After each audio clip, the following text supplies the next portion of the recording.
আওয়ামী লীগ অকল্পনীয় লকডাউন পালন করেছে, এখন পর্যন্ত করে যাচ্ছে। ঢাকা সহ বিভিন্ন জায়গায় আওয়ামী লীগ অবরোধ সৃষ্টি করতে সক্ষম হয়েছে। শুধু তাই নয়, গুরুত্বপূর্ণ স্থান পদ্মা সেতু পর্যন্ত আওয়ামী লীগ এক প্রকার দখল করেছে। আওয়ামী লীগ পদ্মা সেতু সহ বাংলাদেশের কোন কোন জায়গা দখল করেছে তার বিস্তারিত আপনাদেরকে বলছি। তার আগে একটা কথা আমাদের স্বীকার করতেই হবে, প্রশাসন সহ রাজনৈতিক দলগুলো যে ধরনের একটা হুঙ্কার দিয়েছিল যে আওয়ামী লীগ রাজপথে নামতেই পারবে না, আওয়ামী লীগ রাজপথে নামার সাথে সাথে তাদের পশ্চাৎ দেশ লাল করে দেওয়া হবে। আওয়ামী লীগের কৌশলের কাছে এরা মোটামুটি ধরাশায়ী হয়েছে বললেও ভুল হবে না। আপনারা দেখেছেন ফার্ম গেটে আওয়ামী লীগ মোটামুটি বড় ধরনের একটা অবস্থান নেওয়ার চেষ্টা করেছিল, সেখান থেকে 50 জনকে গ্রেপ্তার করা হয়েছে। এছাড়াও ঢাকার মোহাম্মদপুর, ধানমন্ডি, উত্তরা, গাজীপুর বিভিন্ন জায়গায় কিন্তু আওয়ামী লীগ বিক্ষোভ মিছিল করেছে। সেখানে আওয়ামী লীগের নেতাকর্মীরা রাজপথে এসেছে, টায়ার জ্বালিয়ে গাড়ি চলাচল বন্ধ করতেও তারা সক্ষম হয়েছে। পরবর্তীতে কিছু কিছু জায়গা থেকে প্রশাসনের তৎপরতায় বা প্রশাসনের সহযোগিতায় তাদেরকে সরিয়ে নেওয়া সম্ভব হয়েছে।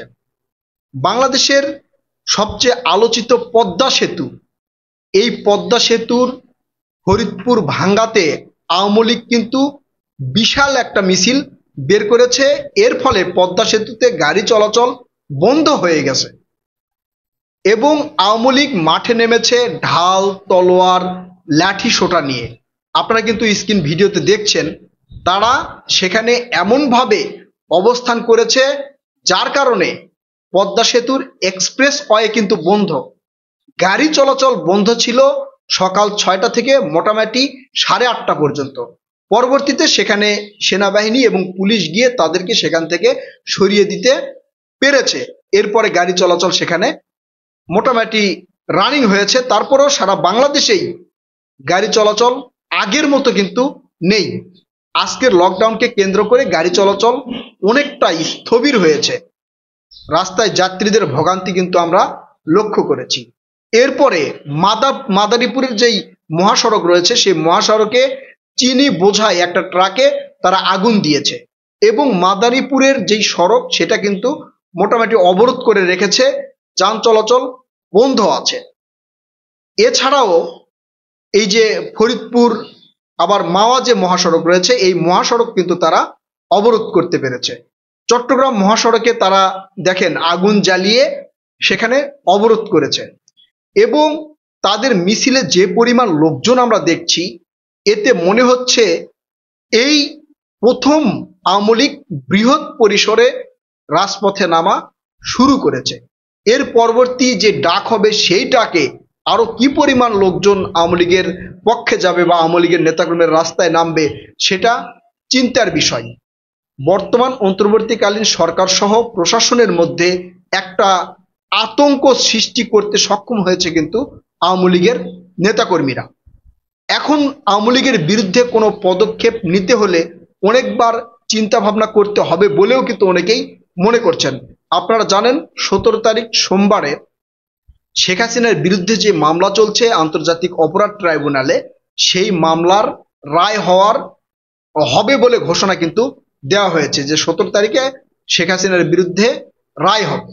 এখন এই রায়কে কেন্দ্র করে যদি আবারও আওয়ামী লীগ কোনো কর্মসূচি বাংলাদেশে দেই তাহলে সেই পরিস্থিতি কি হবে সেটা মোটামুটি অনুমেয়, আমরা অনুমান করতে পারছি। আজকের যে পরিস্থিতি এখন পর্যন্ত চলমান, অর্থাৎ আপনারা যে ভিডিও দেখছেন 3টার দিকে এই ভিডিও দেখছেন, 3টা পর্যন্ত বাংলাদেশের যে অবস্থা সেই অবস্থায় ঢাকা সহ বাংলাদেশের বিভিন্ন জায়গায় আওয়ামী লীগ মোটামুটি ভালো প্রতিরোধ গড়ে তুলেছে। যদিও ঢাকার মধ্যে বিভিন্ন রাজনৈতিক দল তারা কর্মসূচি দিয়েছেন, ছাত্র দল দিয়েছেন, শিবির দিয়েছেন, জামাত সহ 8 দল দিয়েছেন এবং বিএনপির নেতাকর্মীরাও রাস্তায় নেমেছেন যে আওয়ামী লীগকে প্রতিরোধ করতে হবে।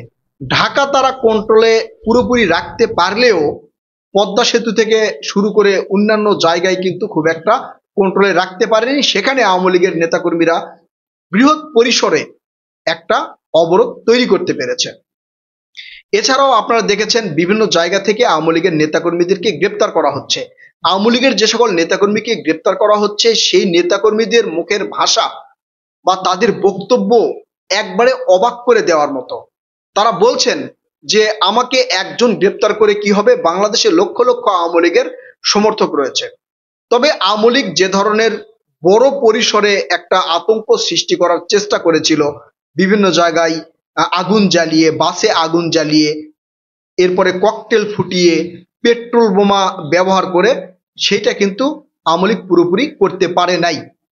এর কারণ হচ্ছে রাজনৈতিক দল এবং প্রশাসন পুরোপুরি কিন্তু আওয়ামী লীগের বিপক্ষে অবস্থান নিচ্ছে। তারপরেও আওয়ামী লীগ থেমে নেই, বড় বড় জায়গা অবরোধ করতেছে। আওয়ামী লীগ যেগুলো উন্নয়ন করে গেছে বা সৃষ্টি করে গেছে, যেমন পদ্মা সেতু, মেট্রো রেল, বঙ্গবন্ধু টানেল, এগুলো আওয়ামী লীগ দখল করার চেষ্টা করছে। এখন প্রথম আওয়ামী লীগের এই ডাকেই যদি এই অবস্থা হয়, মোটামুটি যদি সরকার থেকে প্রশাসনের টনক নড়ে যায়, তাহলে ভবিষ্যতে আরো কি হতে পারে সেটাই আমাদের দেখার পালা। এখন আওয়ামী লীগের বিরুদ্ধে যদি বৃহৎ আকারে প্রশাসন কোনো ব্যবস্থা নিতে না পারে বা সরকার কোনো ব্যবস্থা নিতে না পারে, তাহলে আওয়ামী লীগের মিছিলে আজকে যারা নেমেছে, শুধু আওয়ামী লীগ নেমেছে, আওয়ামী লীগের নেতাকর্মীরা নেমেছে, টাকা পয়সা দিয়ে আওয়ামী লীগকে মাঠে নামানো হয়েছে, এটাই নয়, সাধারণ জনগণও কিন্তু আওয়ামী লীগের পক্ষে কিছুটা নেমেছে বলে অনেকেই ধারণা করছেন। এখন বৃহৎ আকারে যদি তাদের বিরুদ্ধে ব্যবস্থা নেওয়া না যায় বা যদি সরকার নিতে মানে ব্যর্থ হয়, তাহলে এরপরে এদের দেখা দেখি আরো লোকজন রাস্তায় নামতে পারে বলে অনেকেই মনে করছেন। অনেকেই মনে করছেন যে আওয়ামী লীগের মোটা একবারে যদি জনপ্রিয়তা কমেও যেয়ে থাকে, তাহলে 1 কোটি ভোটার রয়েছে। 1 কোটি ভোটার আওয়ামী লীগের এই ধরনের কর্মসূচিকে সমর্থন করে যদি রাজপথে নামে, তাহলে বাংলাদেশের অবস্থা যে স্থিতিশীল থাকবে না সেটা কিন্তু আমরা বুঝতে পারছি। অনেক ধরপাকড় করেও আওয়ামী লীগের নেতাকর্মীকে আটকানো যায়নি। এই 13 তারিখে লকডাউনকে কেন্দ্র করে পুলিশ যারা পথচারী ছিল তাদের মোবাইল পর্যন্ত কিন্তু তারা চেক করেছে।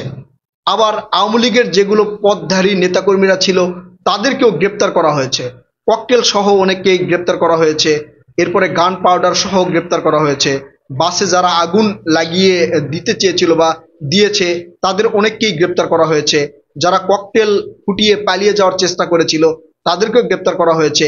এত গ্রেপ্তারের পরেও আওয়ামী লীগ তার লকডাউন যে কর্মসূচি, এই কর্মসূচি কিন্তু ভালোভাবে পালন করার চেষ্টা করছে। এখন প্রশ্ন হচ্ছে, আওয়ামী লীগের যে নেতাকর্মীরা রাজপথে নামছে তারা তো বাংলাদেশে অবস্থান করছে, তাদের বিরুদ্ধে কোনো মামলা টামলা কি নেই? বা মামলা থাকলেও তাদের গ্রেপ্তার করা কেন হচ্ছে না? অনেকেই বলছেন আওয়ামী লীগের নেতাকর্মীদেরকে গ্রেপ্তার করার পর তাদেরকে জামিন দেওয়া হয়েছে, এর কারণে আওয়ামী লীগ এত বড় কর্মসূচি আজকে পালন করতে পারছে। প্রিয় দর্শক, আপনারা কি মনে করছেন, ভবিষ্যতে আওয়ামী লীগের যদি আবারও ডাক আসে, সেই ক্ষেত্রে আজকের যে অবস্থা আমরা দেখছি এর চেয়ে বেশি হবে বলে মনে করেন কিনা, নাকি আওয়ামী লীগ রাজপথে নামতে পারবে না? আপনারা আপনাদের মূল্যবান মতামত কমেন্ট করে জানাবেন। কথা হবে নতুন কোনো ভিডিওতে। আজকে সারাদিনের আপডেট নিয়ে সন্ধ্যায় আমার চ্যানেলে দেখতে পাবেন কোথায় কোন ঘটনা ঘটেছে, কতজন গ্রেপ্তার হয়েছে। তাই চ্যানেলটি সাবস্ক্রাইব করার অনুরোধ করছি। আল্লাহ হাফেজ।